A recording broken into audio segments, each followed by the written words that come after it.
1er juillet 2025, pour les météorologues comme pour tous les Français, cette journée restera dans les mémoires. Les températures déjà torrides des derniers jours ont encore dépassé. Il a fait 41,3 degrés à Nîmes. La barre des 40 degrés a été franchie dans de très nombreux départements. Antoine Bourdarias et nos reporters sur le terrain. Ce soir encore, un seul objectif pour ces habitants de Poissy dans les Yvelines. Tenter de trouver un peu de fraîcheur, même dans cet étang où la baignade est interdite. Il est 18h40 et il fait 35 degrés. Au pic de cet épisode de canicule, nous avons passé ces 24 dernières heures à vos côtés, dans quelques-uns des 16 départements placés en alerte rouge. 23h hier soir, le mercure avoisine toujours les 32 degrés dans le centre-ville de Tours. Nous apercevons Romane et Sébastien sur leur balcon au dernier étage. Ils nous accueillent chez eux et s'attendent à une nuit particulièrement compliquée. On n'arrivera pas à dormir, je pense. On essaie de prendre des douches froides, mais en fait, on a très vite très chaud. Dans la chambre voisine, Il fait 28,7. leur bébé de 4 mois a trouvé le sommeil. Mais ses parents restent vigilants. Elle la rafraîchit quand elle dort. J'essaie de voir si elle a pas trop chaud, donc je la touche le torse. Généralement, on ouvre la fenêtre. Mais là, ce soir, il fait beaucoup trop chaud, donc j'ouvre pas. Autre conséquence de ces fortes chaleurs, un épisode de pollution qui s'installe dans les grandes villes. 10h ce matin et déjà 30 degrés aux portes de Paris. Contrôle technique de monsieur, c'est parfait, c'est bon. Sous un soleil de plomb, opération de filtrage pour ces policiers. La préfecture a restreint la circulation dans la capitale. Impossible pour cet artisan d'aller travailler. Comme vous êtes en critère 3, là, il faut oublier les interventions sur Paris aujourd'hui, d'accord? Pour le moment, on tolère. Il n'était pas au courant, il va faire demi-tour, il quitte Paris. À quelques kilomètres de là, à Rueil-Malmaison, dans les Hauts-de-Seine, notre équipe a cherché un peu de fraîcheur en altitude. On dépasse souvent les nacelles, non? On a un petit vent quand même, hein? Adrien est élagueur et travaille constamment à l'extérieur. Alors son patron a fait en sorte qu'il finisse un peu plus tôt aujourd'hui. Et en fait, il nous faut manger en une demi-heure le midi et pour pouvoir finir une heure plus tôt l'après-midi. Pas d'horaire aménagé en revanche pour les travailleurs de la restauration.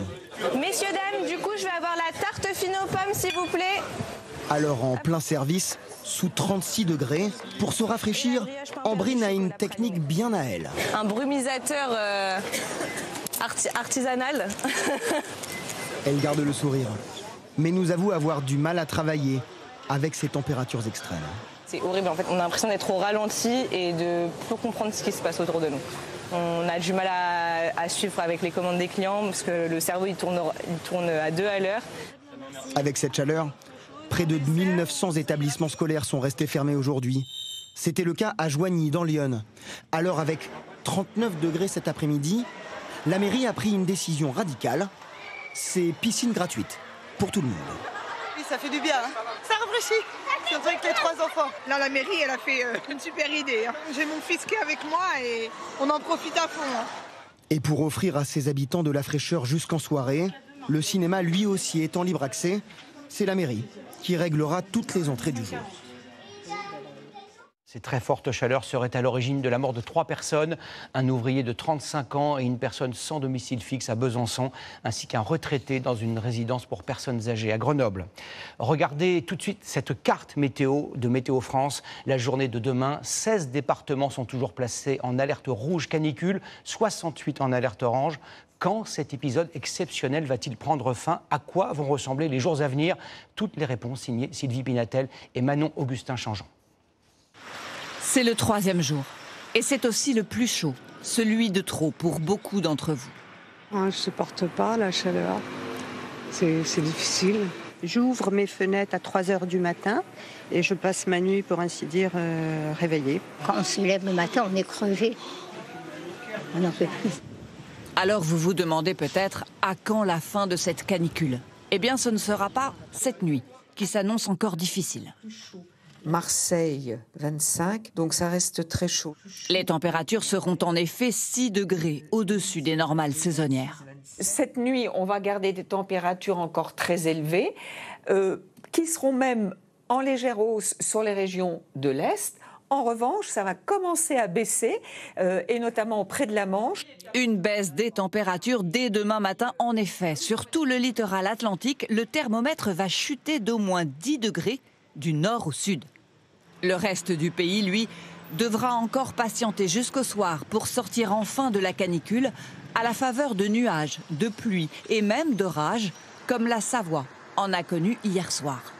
Et c'est d'ailleurs un peu le régime prévu pour les jours à venir, un temps perturbé. C'est ce qu'on attend demain après-midi, plutôt sur la moitié est du pays, avec des orages qui risquent d'éclater, pouvant apporter localement de fortes précipitations. Et on peut avoir des baisses de température sous ces orages, mais par contre ça s'annonce quand même localisé. Des températures qui vont tout de même généralement baisser dans les jours à venir, sauf dans le sud-est. Le thermomètre va en effet retrouver des valeurs de saison, et ce au moins jusqu'en milieu de semaine prochaine. Par de telles températures, est-il possible de s'habiller plus légèrement au travail? Vous allez le voir, la réponse n'est pas si évidente. Elle varie en fonction des entreprises. Certaines acceptent les débardeurs, les shorts et même les tongs. D'autres sont beaucoup plus strictes. Martin Bornet et Christophe Buzine. Avec les fortes chaleurs, s'habiller pour aller travailler peut virer au casse-tête. Cette agence digitale a décidé de ne pas fixer de règles.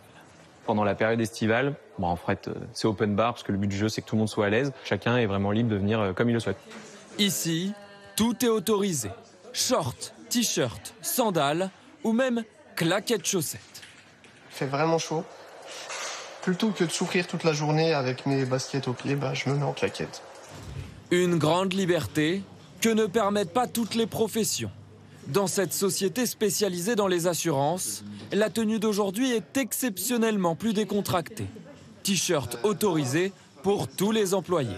Car le Code du travail ne fixe pas de règles générales sur la tenue vestimentaire. C'est chaque entreprise qui décide. Nous avons notre règlement intérieur qui stipule qu'effectivement chaque collaborateur doit être habillé de façon professionnelle, sauf effectivement pendant cette semaine donc très exceptionnelle par rapport à cette canicule.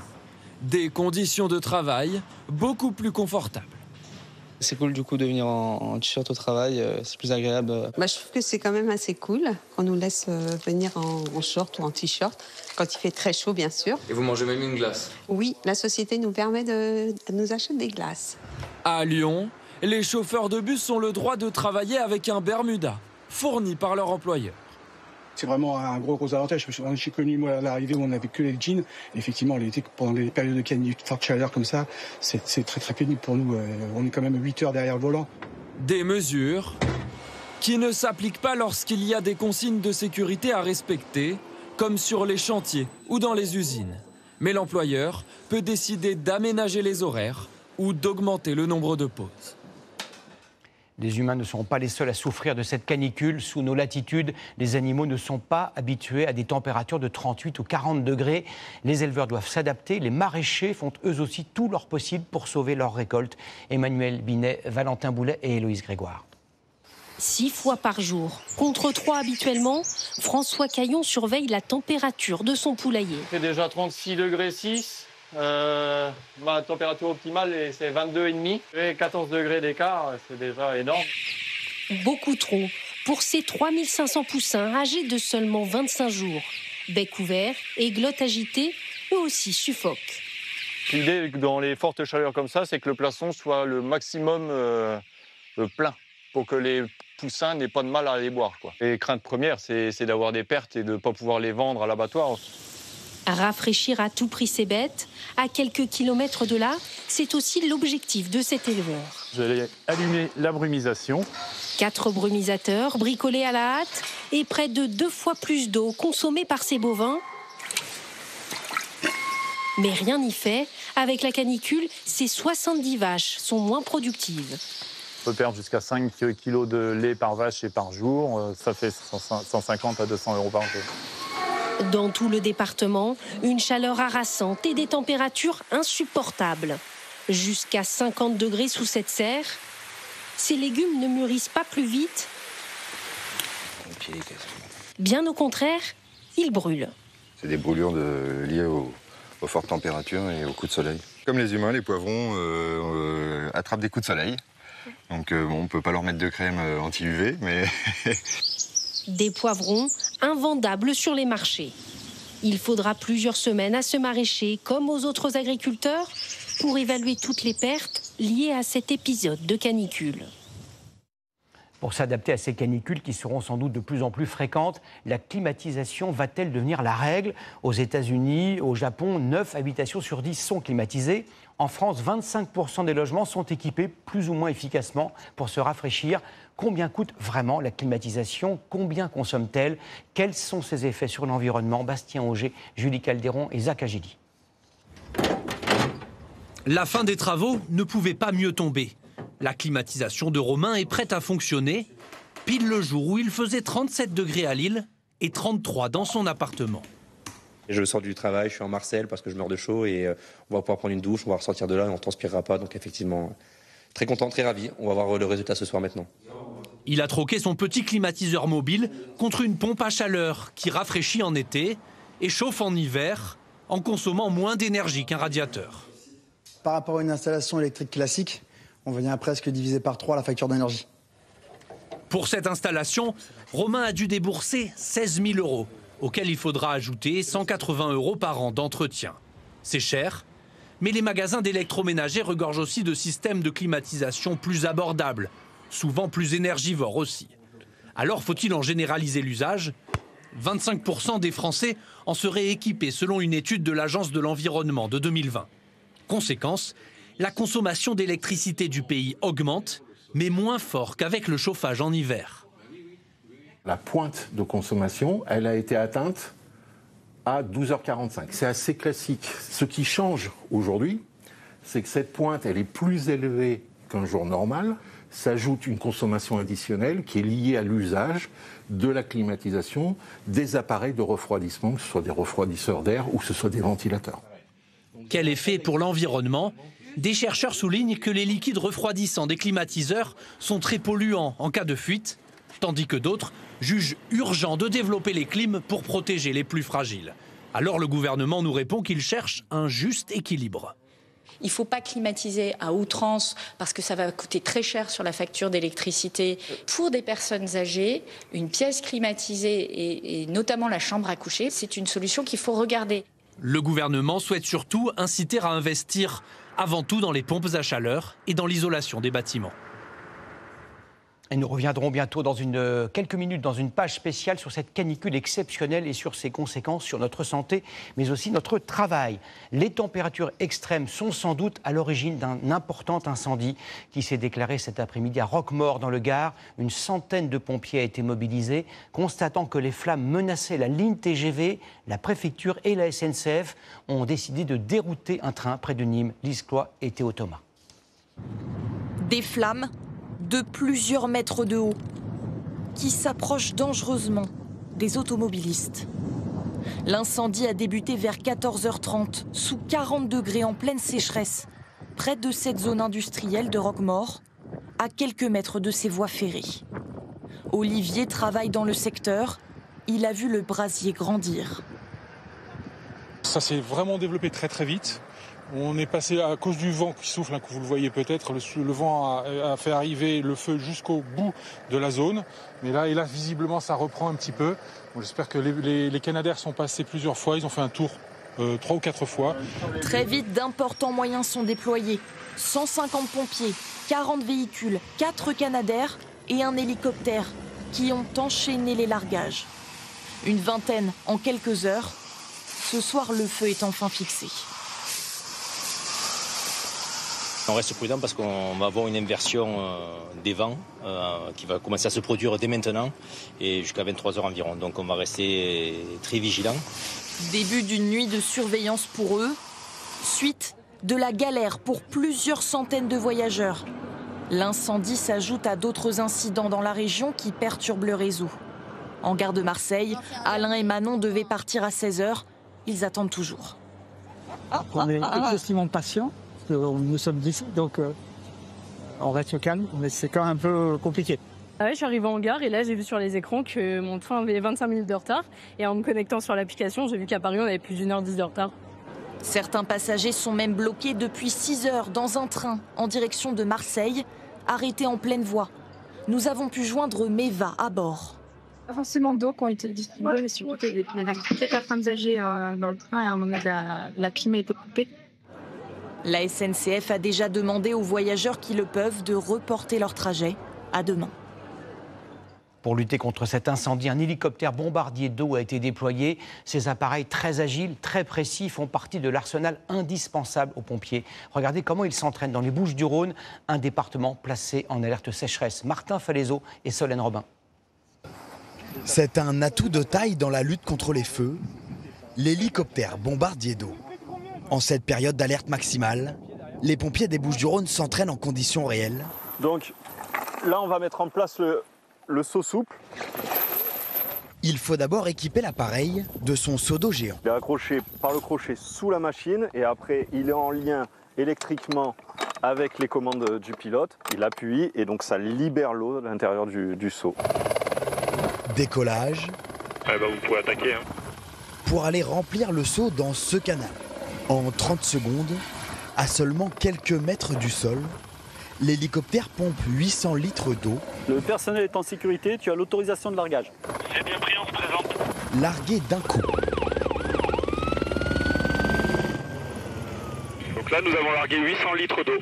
Selon des instructions données au sol. Alors le commandant des opérations de secours rentre en contact avec les moyens aériens, désigne l'endroit où va se faire le largage. Chaque été, Jean-Philippe effectue une dizaine d'opérations en hélicoptère. C'est un hélicoptère bombardier d'eau, donc la mission principale est le largage sur feu.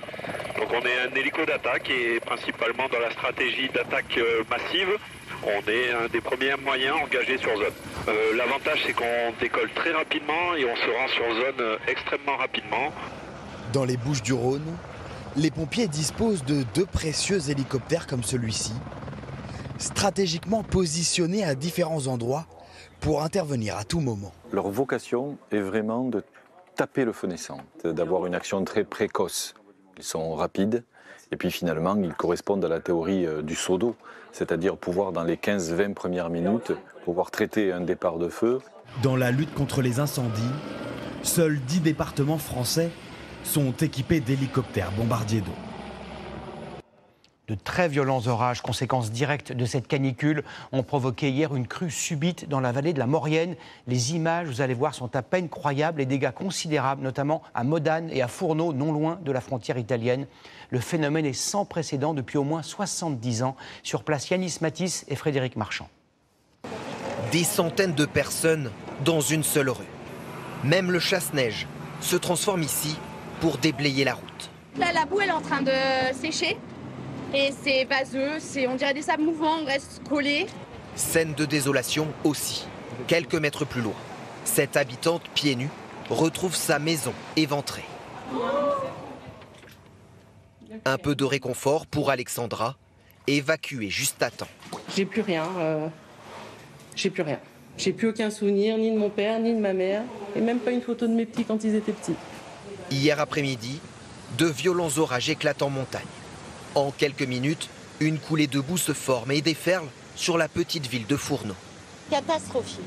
Du jamais vu, jamais vu, jamais vu. Il y avait carrément les bouches d'égout, ça sortait des geysers et puis l'eau montait. Ce torrent charrie des tonnes de rochers. Les digues sont ici submergées. Pour la première fois depuis 70 ans dans la vallée de la Maurienne. C'est un événement climatique qui est connu. Le problème, c'est la récurrence, en fait. Parce qu'avant, c'était une fois tous les 20-30 ans. Aujourd'hui, en 3 ans, on a eu 3 épisodes où on a pu s'inquiéter un petit peu. Et le dernier, c'est le plus violent. L'eau est montée jusqu'à 1 mètre.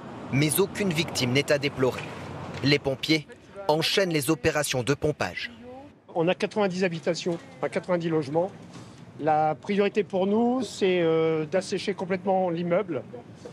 De façon à pouvoir refaire mettre le courant par Enedis. Tout autour du lit de la rivière, les pelles mécaniques sont en action. Objectif prioritaire, nettoyer, enlever les gravats pour éviter de nouvelles crues. A priori, ils annoncent de nouveau des orages aujourd'hui, donc ça risque d'être compliqué. C'est inquiétant. Certains habitants gardent ce soir un œil sur la météo. Face au risque de glissement de terrain, le trafic ferroviaire entre la France et l'Italie reste interrompu au moins jusqu'à samedi.